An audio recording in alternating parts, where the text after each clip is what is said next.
Ky pushtet i fitoi zgjedhjet e pjesëme lokale në përmasa koreano-veriore. Nga ana tjetër, pjesëmarrja e popullsisë në zgjedhje ka qenë jashtëzakonisht e ulët, e barabartë me Haitin e gangrenizuar nga lufta e bandave.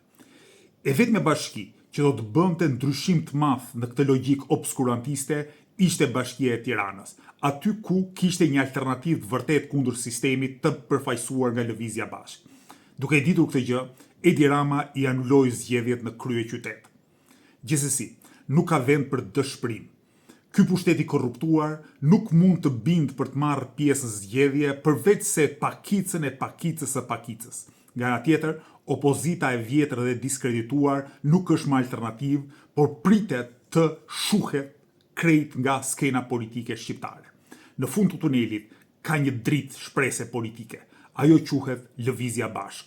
Ndaj, ju ftoj të gjithëve të na bashkoheni për t'ju kundërvënë pushtetit korruptuar dhe oligarkisë ekonomike që e mban në këmbë.